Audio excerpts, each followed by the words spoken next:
The Russian army breaks down whilst the Krim rebels against Putin. Blind video reaction. Blind. Never watched this video before. Putin is... Yo, I just made full screen, yo. I don't know. Okay, good. So, yeah, blind video reaction. Let's jump right in. Putin is afraid. He's afraid he's losing Crimea. Ukraine has destroyed Russia's oil industry, and Crimean residents are feeling the brunt of it. That pain is turning into anger. Anger against Putin and Kremlin. Of course, if this was happening in Russia, Putin would have sent in the military to crush any inkling of a revolt. But Well, like the thing about dictators is, like they usually do that. They usually do that. Like as soon as somebody says something that doesn't fit what they like, they go like they jump the fence, send guns, send everything. Because like that's what a tyrant is. Of course, there are like tolerances being implemented. Like sort of like a table, what is allowed to say, what is not allowed to say, what goes too far, what goes not too far. Like to somewhat like appeal in a sense that everything is okay, that everything is fine. Though a tyrant stays a tyrant. So like when you have a dictatorship taking place, it is clearly that stuff like this is sort of bound to happen. in Crimea, Russian military is just not safe. Ukrainian drones and Ukrainian missiles are destroying bases and commanders every single day. That's why Putin... Like one additional thing, like especially when we are in war or like talking about war, you can be very certain that both sides always lie. Like this, the chief. Like not okay. Like of course it's like also then like a spectrum, but like hearing that, like especially with the music in the background. Like the music he instantiated, it kinda gives you the vibes of like war propaganda. Because like from what I got so far, especially taking into account the sheer difference in size between Russia and Ukraine, you're clearly able to see that Ukraine is dependent on like foreign nations in order to cope with the situation taking place over there. It is, and I think most people know that, a proxy war between the East and the West. Which makes it, especially in the light of our findings, where like people fight over the same interests, like instead of helping one another, they fight one another, makes it even more sad. And like every life being lost there is one life too much. And I go as far as to say it's for both sides. Like especially take into account, like I myself, like both sides, like within my genes. Like the amount of connection within this country and the people killing there one another, it's wild. And like mostly, why do people do this like in the first place? Like why do they stay on front lines? Because they have very well paid people who kill people who don't participate within the war. So like long story short, I think it's very advisable to keep this in mind while to proceed here. It's like two people fighting over gold, and like instead of helping one another, for example, like building space propulsion technology and like doing asteroid mining. They kill one another, which is ridiculous, absolutely ridiculous.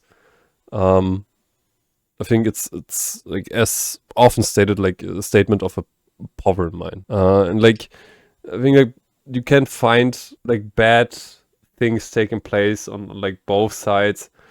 If I'm not mistaken, there was like a report on like a dam being closed off, which basically made many people within a country, within a countryside, like running danger of dying due to malsupplement of like water. Yeah, like where people like die of thirst. Like there was like horrid stuff taking place there. Like on both sides.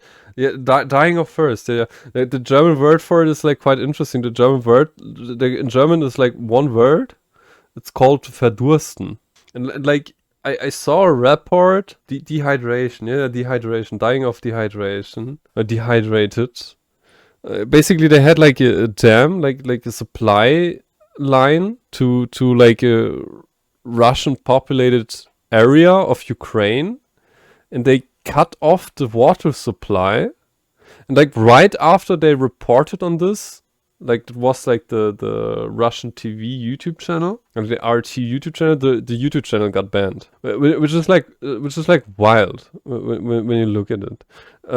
Like this just like to emphasize that like both sides do horrendous things, especially when it's about war. Like also when you look at like certain movements, especially like in the direction of fascism, also like taking place at like multiple areas. So it's wild what is happening there, and I think like taking a side in such a conflict is very, very bold. What did you say? What did you say, RGDP? What did you say?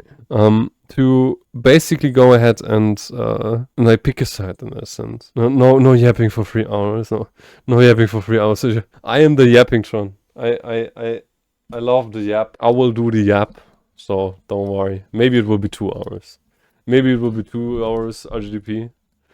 Or if you think, maybe we can even go for 4 hours. I don't know. I don't know. We will see. We will see. RGDP. So don't worry. Let's continue. Is turning to Europe. He's asking European leaders to get Ukraine under control or he will attack NATO.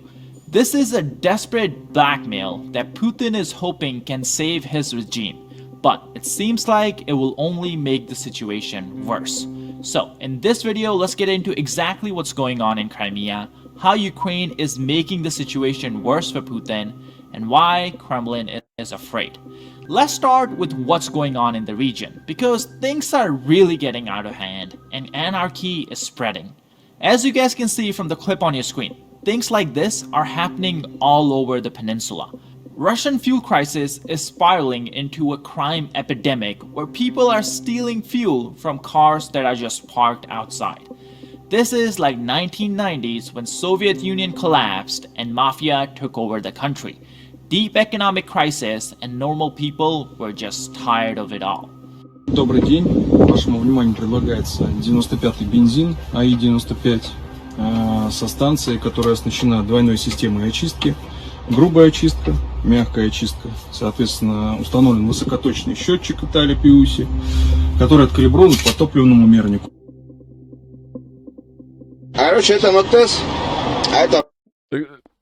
Looking at this, and of course we now like see the source material being displayed here. It's quite like, I assume it's like trying to like show how out of hand the situation became with the fuel. Like when you look at this, when you look at this, I don't think that an open contraption like this would be a good way in order to conduct stealing fuel and whatnot. Like, absolutely fucking wild.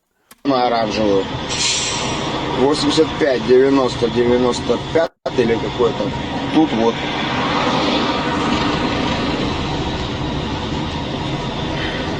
На 95. And much like 1990, mafia is again taking over Crimea. Crime is going through the roof and black markets are forming for daily necessities. People are selling stolen gasoline out of their van. Now, personally speaking, I would never buy gas from someone who's selling it out of a van. But then again, look at these lines outside of Russian gas stations. This is what people have to deal with if they want. So looking at all that,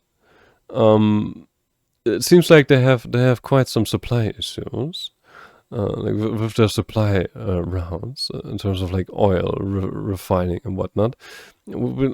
Because like yeah, they get like attacked by drones and whatnot, which like probably like takes out the refineries there, which like shows you like how important it is that like if war should break out to have a substantial amount of oil being present, like an inventory of oil.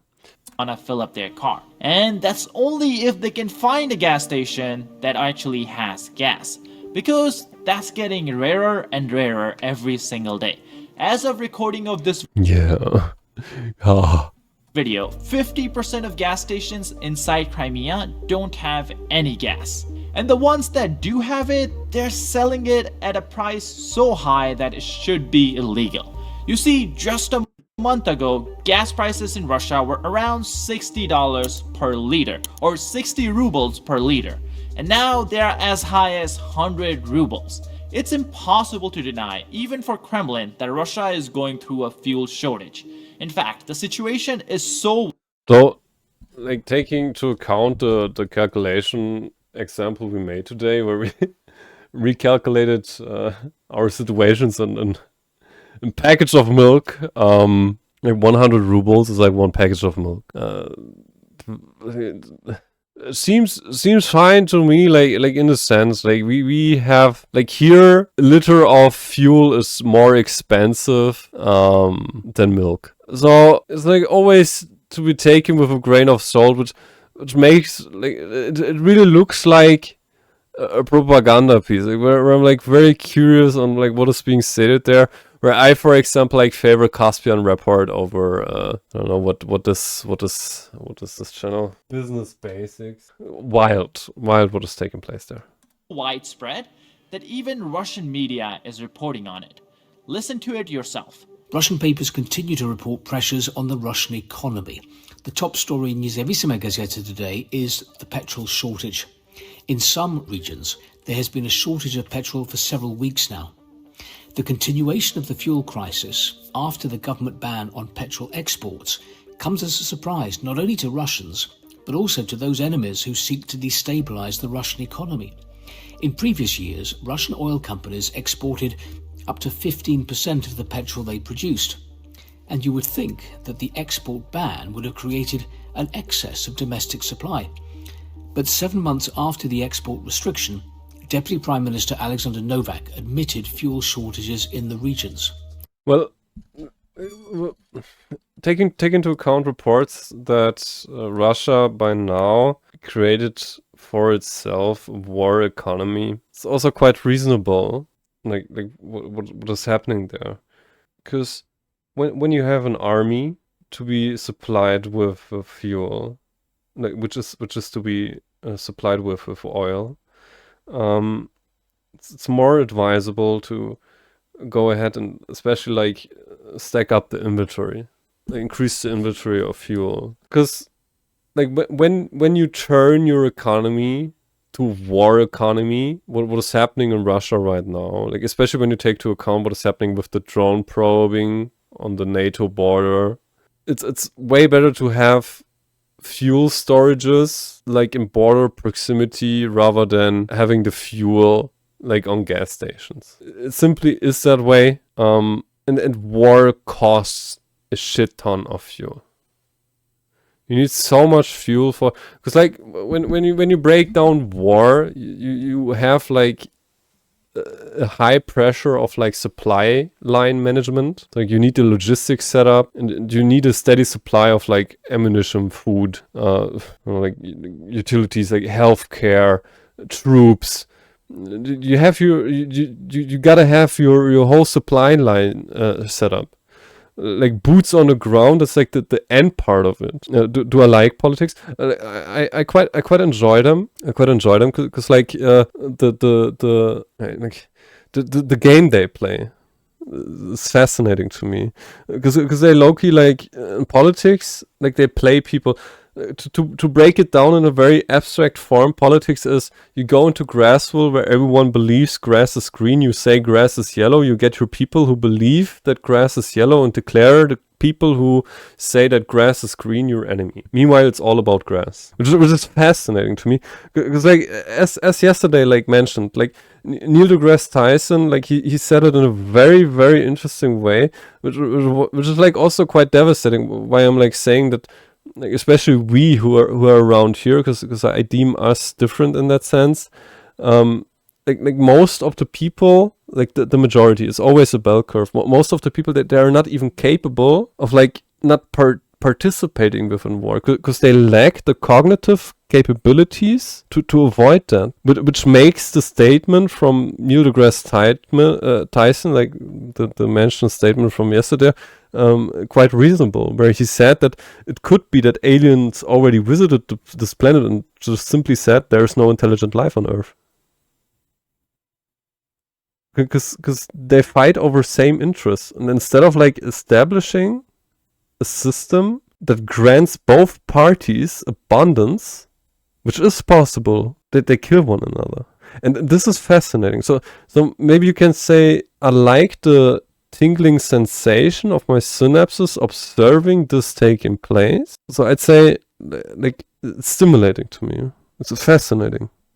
Looking at this taking place. Instead of like connecting people, polarizing people, breaking people apart.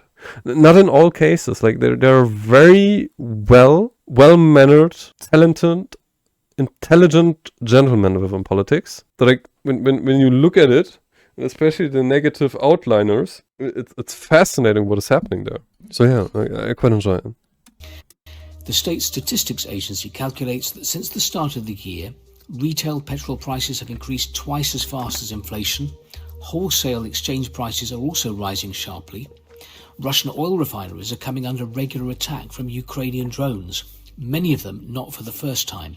Which is why I say that because like it would make more sense for Ukraine sabotage operations to target civilian infrastructure rather than military infrastructure, because it basically increases the pressure from the Russian folk towards the Russian government, because people can't see one another. They're always like are faced with those headlines and stress and whatnot. But like it's way more pressuring when they do it like that way rather than trying to attack, like in quotes, protected military infrastructure. And of course this is highly speculative, though it would explain what it is that is taking place there. Official statistics on oil refining volumes in Russia are not published, but it's no longer possible to deny the signs of petrol shortages in the regions. Moskovsky Komsomolets. Why do we keep trying to create the illusion that everything is totally fine, talking to the public as if they're little kids?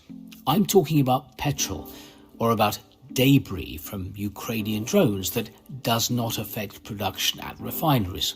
Only after Trump mentioned that Russians were queuing for petrol did the Russian national press start to admit these queues. Now, I do want to make an important point very quickly.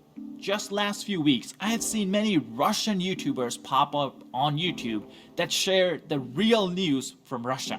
And what that really means is they're trying to push Putin's propaganda. I saw a video of a YouTuber who's in Russia who's showing us gas station where there's no queue and you can buy as much gas as you want. And he's using that as proof that Russia is having no issues at all and President Trump is lying about fuel shortages in Russia. Now, you guys tell me, do you believe the Russian media who rarely says anything bad about Russia, or do you believe some random YouTuber who goes to one gas station? Russian media knows what's going on in Russia, but they only report on it when they have to. The fuel shortage has gotten so bad that they are reporting on it now. Now, inside Crimea in particular, this shortage is getting out of hand. All the occupied regions, including Donetsk, Luhansk, Crimea, are...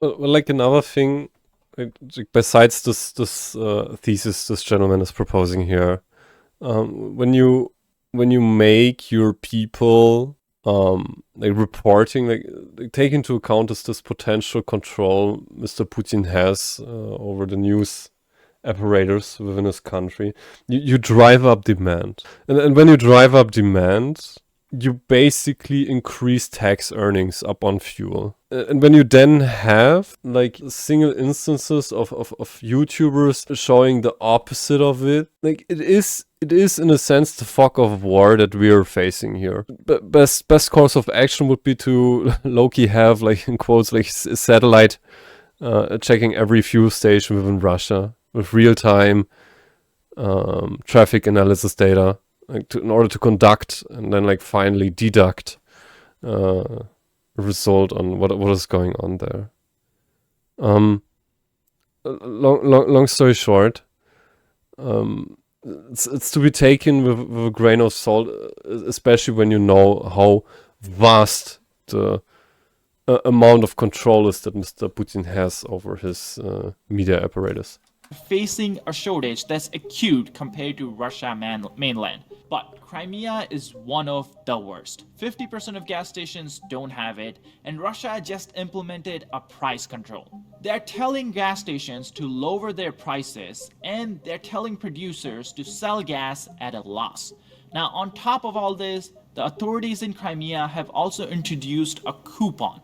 If you have this coupon, you can buy 30 liters of gas a day, but no one can buy more than 30 liters. And if you are buying 30 liters, as I have already mentioned, 50% of gas stations don't have any gas. But on top of that, Russian authorities in Crimea have now implemented a price control.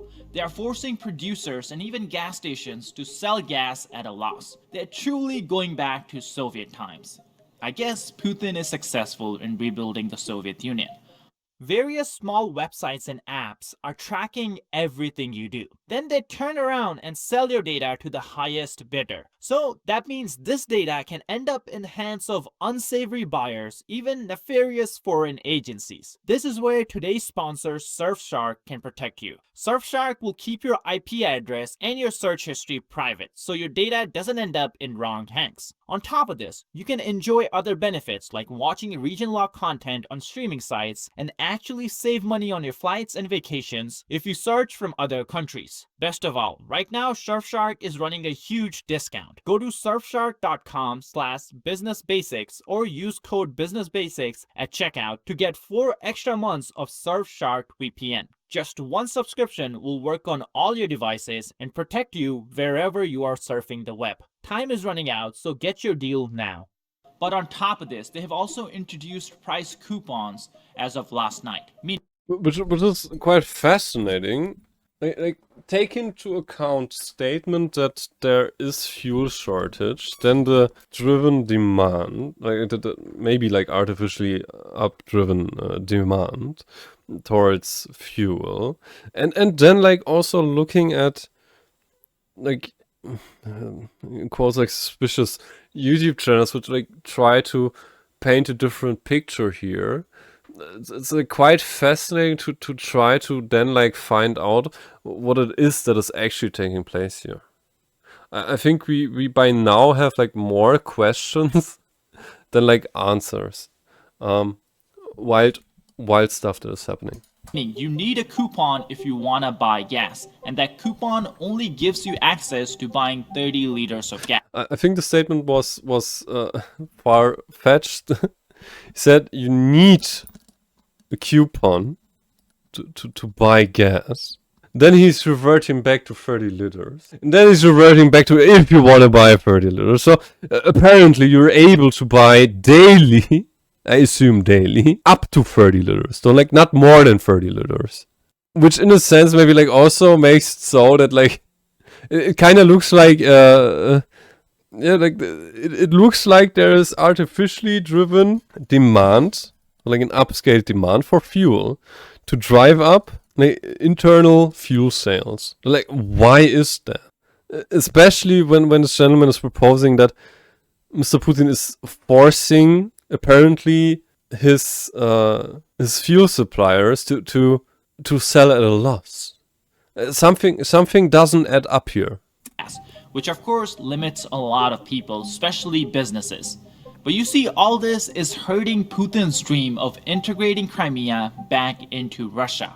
Because Crimeans are just not really happy. Take a look at this report. This is from the head of the Majlis, which is the largest organization for Crimean Tatar, the original people from the island. According to him, dissatisfaction with Putin and the Russian authorities is brewing in Crimea. The lack of gasoline is only one of the reasons for the criticism towards Moscow. Even the fiercest Kremlin supporters are beginning to show dissatisfaction. This is because gasoline in Crimea is sold by ration cards, prices are rising, and utility bills have sharply increased. The head noted that many have already started running public pages and are engaging in discussions about worsening economic situation on the peninsula. Most of them are supporters of Putin and Russia, who are already experiencing certain shifts in consciousness. Yeah. Now, of course, he clarifies that he's not optimistic about Russians changing their mind. But the thing is, when life becomes completely unbearable, it is possible, even likely, that people will change their attitudes towards authorities. Russia is approaching a state where internal social factors may be activated due to sanctions against Russia, and most importantly, the decisive resistance from the armed forces of Ukraine. Now, it's not just Crimean people who are taking notice of this. Even the head of NATO, Mark Rutte, said something publicly that hinted at this. Russian gasoline crisis could lead to a revolution. Let's listen to that statement. Diversified economy, and Russia has not. Russia indeed is a petrol-based economy. Which could also like explain what is happening here. Maybe Mr. Putin is trying to make his people stack up on fuel in order to counter an upcoming fuel crisis. So that people have a stash that then when it happens that he has enough fuel storage in order to counter this event then like taking place. Which is now creating considerable issues for Putin because the Ukrainians are successful in hitting with drones some of the key Russian oil refineries, and that's now having a big impact on the Russian economy. You see these queues now at the gasoline station. If it would happen in the US, you would have a revolution. If you cannot fill up your cars, I think 76 would happen again. But in Russia so far, they've been able to cope with this. As if this wasn't bad enough, Ukrainian military has been hammering Russian positions inside Crimea. And that's just compounding Putin's fear that his grip on the peninsula is weakening every single day. Now, I have already shown you guys this report in earlier videos, but just take a look at the trend. Since the end of August, Ukraine has been destroying Russian airfields and Russian weaponaries every single day. And that has only picked up in September. This report ends at September 25th, but in the last few days, these attacks have only gone up to a different level. Here's a clip released by Ukrainian armed forces of Ukrainian drones destroying 3 different Russian aircrafts in just 24 hours. Like I said before, Russian positions in Crimea are just not safe anymore. Let's look at the clip.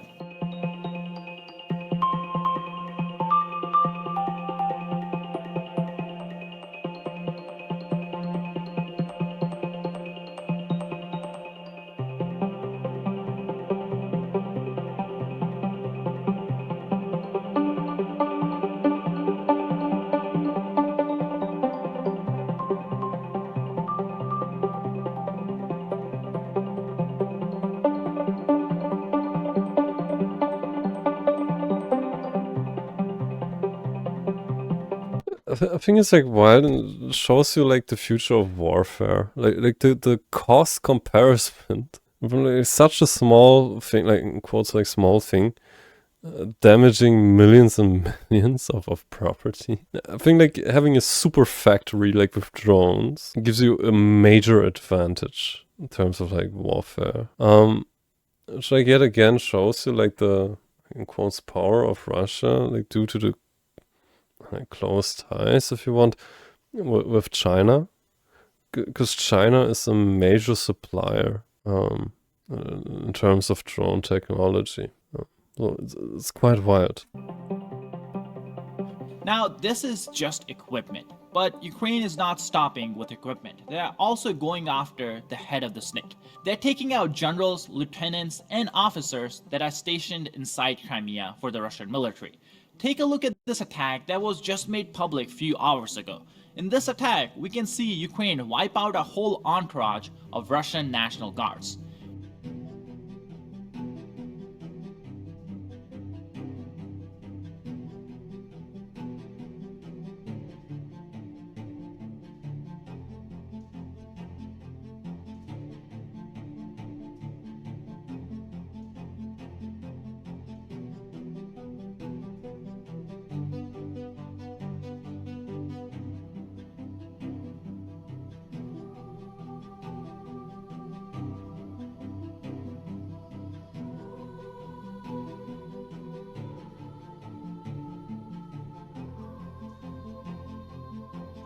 Now, of course, we cannot show you guys the climax of this clip, but hopefully you get the hint what happens when they start driving that car. Boom. This situation in Crimea is clearly keeping Putin up at nights. And we actually have evidence to back this up. You guys remember the UN General Assembly that just took place last Which again, like shows you the tragedy of war altogether. It's like this is not just taking place in Russia, this is also taking place in Ukraine. Like the amount of like intelligence dominance taking place within war itself. I think like from what we were able to conduct there, like there was a person like filming everything, so they were clearly infiltrated by Ukrainian intelligence assets. Wild. What was happening there? last week. Well, Russian diplomats had a secret meeting. And like one thing, I think it's very, very questionable to describe this as climax. This is war. This is disgusting. And this goes for both sides. Like every life lost within war, one life too much. With European diplomats on the sideline of that meeting. And that meeting notes gives us a lot as to what Putin is worried about. According to Bloomberg, who had a source inside this meeting, Russians truly believe that these attacks that are happening inside Crimea are not Ukrainians alone. They believe NATO is supporting Ukraine in taking out Russian assets inside Crimea. Like in a sense, like if you want indirectly, yes, they do. Like it has been stated many times by now, and it clearly is like that. Ukraine serves as a proxy in that fashion. Without the logistical support from the North Atlantic Treaty Organization, like participants within this organization, I don't think that there would be any war happening anymore. I think this war would have been over by now. Because when you look at the power dynamics being at place there, it's a wild and vast difference we're facing here. And Russians are basically now trying to blackmail Europe into stopping these attacks. Russia is saying that, hey, if you don't stop these attacks in Crimea, if you don't put pressure on Ukraine to stop these attacks, we will start a war with NATO. And their whole reasoning behind this is you already saw what we can do with Romania. You already saw what we did with Poland by sending in 20 drones. Well, guess what? You can expect that to continue if Ukraine doesn't. Which is a very wild statement, and I think nothing to be taken lightly. It takes a lot of reason to justify such probing attacks towards such an enormous organization. And also, like, it's quite wild, like the general view of that, like just to basically like show you the danger unfolding here. Possible scenario would be that China attacks Taiwan, which would bind US assets towards China, whilst then Russia is taking the other flank. So you would have China supplying Russia with drones, binding US assets in Taiwan proximity. Then there's like also this I forgot the country's name. But like it's like when you look from China and like build a triangle like on the left side of it, like more down there's also a major war zone, and then you can like take in India. This is like such a wild thing, which could escalate extremely. Just to like emphasize why, like to hypothetically emphasize why this is taking place, and to begin with, it's almost over. Because like that's the thing, that they're doing this midst a war, and like people don't understanding like the danger. They're playing with literal fire. Absolutely wild. Stop. Now, this is already problematic enough, but take a look at this next part. The Russian side took extensive notes during the conversation, leading the European team to speculate that they have been instructed to provide a detailed readout to someone. Like waiting for the video to be ending. RGB.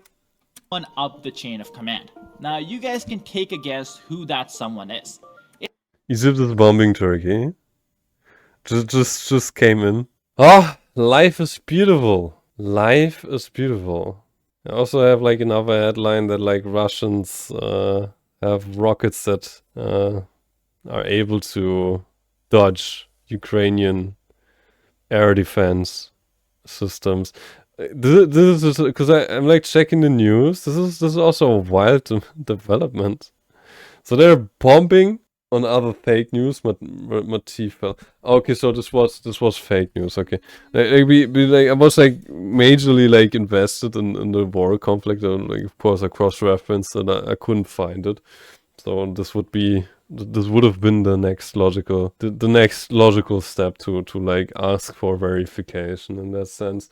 I'm oh hey, I proved to see. Oh, to see. You bamboozled me. Oh. It's Vladimir Putin. He is extremely interested in Crimea because of his history with the region.